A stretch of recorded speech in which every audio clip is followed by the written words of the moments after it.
She's a crazy cat lady. Yeah. And by the way, one thing I didn't even notice, all her cats are named after different words for money. So, like, one cat's named drachma, one cat's named peso, and yeah. She just likes money and cats. Mm-hmm. And she's mad because Barney, Billy's dog, crushed 2/3 of her Bavarian snowman. What makes a snowman Bavarian? It comes from Bavaria? Bavaria. Snowman. How are you going to ship snow? I'm like, well, it's a... Refrigerated truck. Well, I guess so. Refrigerated boat and then truck.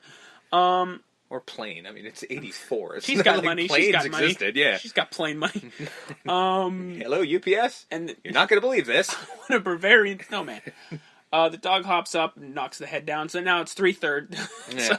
That thing's just fucking so toast Bavarian now. Frosty's toast. Uh-huh. And she's just like basically going, I want to catch and just torture and murder your dog.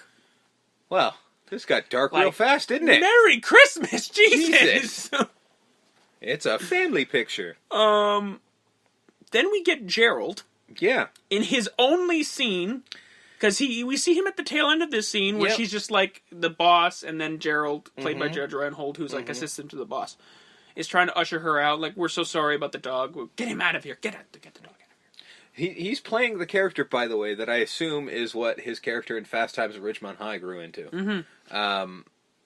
Yeah, he was supposed to have a much larger role in this movie, but editing just cropped him out completely. Because we cut to the bar that Kate wants to save, and Billy's having a drink, and Gerald walks in. Jer, don't call him Jer. Jer. Guh. Get that reference. There's a Kids in the Hall reference in there, folks. He basically goes, listen, you're a fucking loser. Look at me. Yeah. By 30, I'm going to have the old man's job. And I'm going to be a millionaire. And just like, no, you're not. not. No, you're not. You're an asshole. No. And then you never see him again. No. And He's basically fuck you right out of the picture. And there was supposed to be a fantastic scene where he kind of gets his comeuppance because you want to see that. You're like, well, this guy's an asshole. Yeah. High-class asshole. So the idea is... You need to get ganked by the Gremlins. Exactly. And the Gremlins do apparently catch him in the bank. They trap him in there and they kill him. That's supposed to be part of his scene. But he's also supposed to have more scenes where he pops in and tells Billy how worthless he is. Yeah. So that you really want to see that. But he got edited out. Because, in fairness, there is no need for it. No. Like, Judge Reinhold could have been cut out completely of the picture and it wouldn't have changed a damn thing. He should have, because then it's one of those things where it's a hindsight thing. Because I get it, in 83, Judge Reinhold's name isn't massive. It isn't massive now, but I'm just saying... No, he was on a high because he was the breakout star of Fast Times. Yeah. So, well, him and Phoebe Cates. But, like, yeah, I would have assumed he would have had a bigger role because he did go on to do some really good Beverly stuff. Hills Cop and all that stuff. But yeah, he just sort of... The Santa Claus in the 90s. I've never seen a single one of those. But just saying, I mean, hindsight being what it is, like, oh, Judge Reinhold, oh, why is he gone now? Mm-hmm. Well, he disappeared. It might be because he's a dick. We don't need that. We don't need him bringing down our movie. Yeah, we have other people to do that. We got that. Peltzer household. All the crazy inventions that his dad makes. We see a bunch of them throughout the film. There's an orange juicer that goes haywire. There's an egg breaker that goes haywire. This is one of those things I do have to bring up. Because, Billy comes in and wants to help his mom with breakfast, I guess. And he can do the eggs. He looks, she's like, you can do the eggs. And he looks so apprehensively at the fucking egg machine. Because he knows. And he's like, this ain't going to work. And he knows it's not going to work. My immediate thought is, then why are you fucking using it? Just pull out the egg and break them. And just break an egg like a normal fucking asshole. Because it's the same with the orange juice. Yeah, which I got issues with that thing, too. I think it's just, he knows it's not going to work. Mm-hmm. And even though his dad isn't home at this point when he uses any of these things, he's still, I guess in memory of, not memory of his dad's not dead, but like just like, well, Dad worked really hard on this, and I know it's not going to work, but I'm still going to try anyways, because you know what? Maybe this time it'll Maybe this is the one time it was... Now, because that's one of those really close families, right? Yeah. The Peltzer family is one of those close families where everyone loves everybody. The idea of the egg machine is awesome. But that is too. It is. Orange juicer too. I mean, especially considering it can get more juice out of an orange than is actually possible. Yeah. Right? Like, that's the juice of, like, 3,000 oranges in one orange. That man deserves a Nobel Prize, because he's created something there. But these are all good inventions, but he's just a bumbling moron. Oh yeah, well, bumbling inventor type. Well, I mean the shower caddy thing. He's trying to sell bathroom it. Buddy. He's trying to sell it in a curio shop. Yeah. I mean, like, oh yeah, here's your ancient, Chinese artifact, and your shower buddy. Like, no. Although credit to Mr. Wing, he looked at it and went, maybe. He's like, it's a good idea. No, because it is. Again, he's got good ideas. That is a good idea. Not practical as all hell, but good idea. Speaking of Rand Peltzer, Peltzer comes home with Gizmo in tow. Yeah. And he's one of those things where you have to open it now because it's like, oh, it's a puppy because it starts woofing because it hears the dog. It hears Barney, so they mimic. Yeah, it starts woofing because that's what it does. So it's a puppy. No, it's not a puppy. No? Opens it up, pulls it out, and then we fully see Gizmo. Mm-hmm. The most aggressively adorable thing this side of maybe a Porg. Yeah. Or an Ewok. Yeah. It's really trying to tug on your heartstrings immediately. Because you look at the thing and you go, oh, it's so fluffy. Mm-hmm. It's made to just be. It's made Furbies for that. Were based off Gizmo, right? Yes, absolutely. Yeah, that's what I'm figuring. Because I'm like, hindsight being what it is, there's no way Furbies they are weren't. Gizmo. Yeah, there's no way they weren't. Because they sound like Gizmo. And I believe there was a Gizmo Furby at one point. Which I believe they did that. That crossover had to happen. Mind you, Furby is the most terrifying fucking thing on the planet. Jesus At Christ. least Gizmo's cute. Those eyes are fucked up, man. So he picks up Gizmo, and Gizmo's adorable. And he goes through the rules. He goes, don't get him wet, the whole sunlight, don't feed him after midnight. These are very important. Dim the lights up because he's going to come out of his cage. And they immediately fall in love with him, and he starts calling him Giz. Giz starts watching TV. Mm-hmm. A race scene from a movie that's going to come and play later on. Yeah. Pete comes over. Yep. One of the only scenes with Corey Feldman out of the tree costume. The second and final scene, I believe. No, there's a third. Oh yeah, that's right. He does when that he one more. when he squirts one of the Gremlins. Yeah. Where he's like, I want this. Where can I get one? And he's like, I'm pretty sure this is the only one on the planet. Mm-hmm. Spill some water on him. Mm-hmm. You're not supposed to get him wet. And we find out why. Yeah. Because he starts freaking out. He starts bumbling on his back. And then just... Yes. Fluff ball comes flying out of him with 4 other ones. And they grow into fully alive. By the way, were made with balloons and hair. Oh, yeah? Yeah. They just had air balloons, and basically the way that they can grow is just that, like, they're sitting there in a ball, and then you just pump it up with air so it grows up. Fully 5 alive Mogwais. Yep. 1 with a stripe. 1 asshole. Which There's always an asshole. Which later on you're like, well, the one that looks different from the other ones, that's clearly the leader. Yeah. And he's like, well, can I have one now? Because there's 6 of them now. We have them now. And he doesn't give him one. Yeah, Billy's a dick. He tells his dad, listen, I got him wet, sorry. But the strangest thing happened, Dad. Yeah. 5 more grew out of him. And they all look like him. Yep. And that's when his dad has the idea, which I'm surprised he didn't run with for the rest of this movie. Because he's an inventor. Yes. He's like, every kid in America will love this thing. Yes. Every kid is going to want one. We'll call it the Peltzer Pet. Yep. And that's the end of that storyline. That doesn't go anywhere. He doesn't try to sell them. No. He never really tries.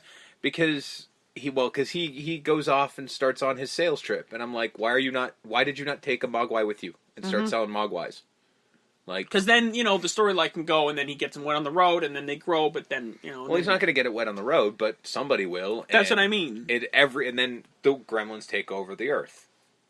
Maybe that's why they didn't. Like, no, we'll just concentrate it in this one town. This town will have a havoc night, and then that'll be the end of the film. End of Plus, second movie, that's where that kind of, it grows. Yeah. So Barney, we find out, is hung up. Because he hears them, like, yeah. He's like, well, Barney, what? He goes outside. He is tied up in the lights, like, just hung up. Just like, hey, can you, like, lend a brother a hand here? I only have one The look on this poor dog's it's face. Just like, this sucks. What the fuck, man? I only have one question. How? There's no fucking way. Them little bastards could have done that. It's not possible. Not in their Mogwai form. Their original Mogwai in their Gremlins, yes. Maybe they got are not arms, Gremlins yet. No, but they're not. So I don't know. And then he doesn't assume that it's them. He assumes that it's Although Mrs. at the same Deagle. time, as we found out, the Gremlins would have just eaten him anyway. Yeah. Mrs. Deagle did it. That's who did it. Well, there's no proof of that, so let's just relax. He's safe. He's okay. He's not a doxical. Whatever. Takes him to see a science teacher, going like, what the fuck is this thing, Doc? Like, or whatever. Explain this to me. How does this happen with the stuff and that you get it wet and it makes a new one? So Mr. Hansen's like, can I get one of these? Mm-hmm. Yeah, sure. Pete's with him like, what the fuck, man? Like, I asked for one, no. Fucking, you gotta be a doctor to get a fucking... I see your... fuck you. Billy's a dick. Mr. Futterman tells a story about how Gremlins are in everywhere because he's coming off a WWII. Yeah. Now, was it Gremlins because of Kremlin?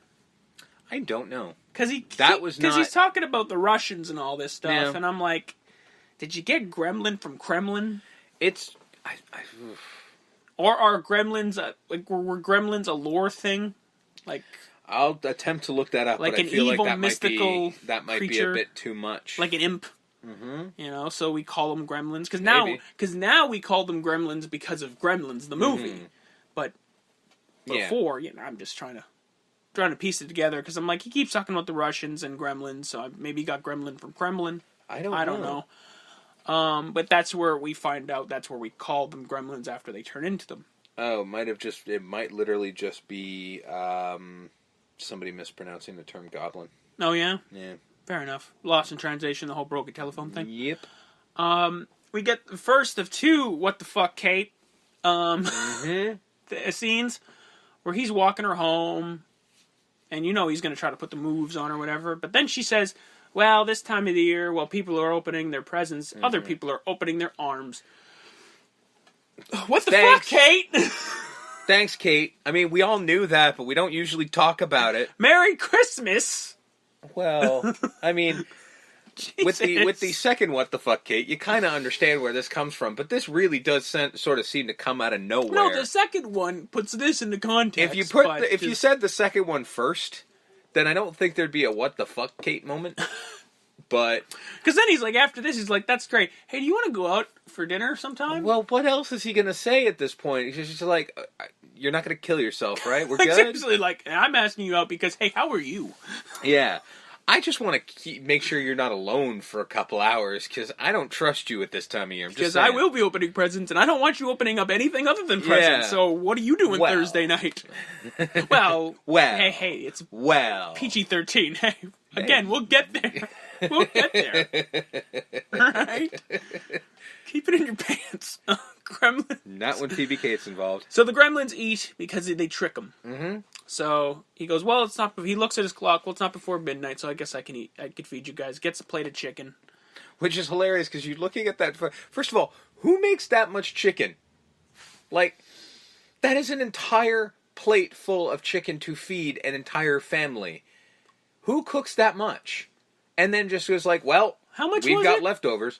It was literally an entire family-sized platter. I don't know. I made a pretty sizable plate of chicken drumsticks the other day. And what, ate two and then put the rest in the fridge? Well, I'm not a gremlin. Well, no, neither would they. It was just... Because they go to town. He puts this thing down, and it just turns into a fucking feeding frenzy. It was also the weirder part with me with the... Again, I got really hung up on this fridge scene. He opens the fridge door, and then starts looking around as if the big, giant fucking plate of chicken wasn't there. I'm like, what else would you feed them, you dumbass? So he feeds them, he reaches in, which I'm like, you lose your hand if you reach into that pit. But he reaches in, grabs a piece of chicken, goes, Giz, you want some? He's like, mm-mm. Yeah. Because Giz knows, he's like, dude. I think the thing knows, it's after midnight, but I can't tell you because I don't speak English. But he can mimic pretty well. Yeah. So he could have, when he said, it's okay to feed you guys, Gizmo could have easily went, Yeah. You know? So he flicks the chicken back into the pit. Just telling you. Jesus, that's sweet. That's your takeaway? Mm-hmm. And then he wakes up and they're in pods. Well, that's not a good sign. That seems bad. Ironically, right before he was watching Invasion of the Body Snatchers. Yeah. Which, if you've seen that movie, you know that when the humans get taken, they get turned into pods. So. Pod people. Even the one in the school that was in a cage is now a pod, and he has to actually snip the cage open to get the pod out. First, goddamn horror movies. First victim. Yep. Always. As a black dude, always got to die first. Always. But Mr. Hansen showing a film, Film's over. All right, kids, we'll see you later. But, I think he makes a joke, like, if you're thinking about presents, Super Bowl tickets. Yeah. Just saying. You're gonna die. And then, he hears scuttles and...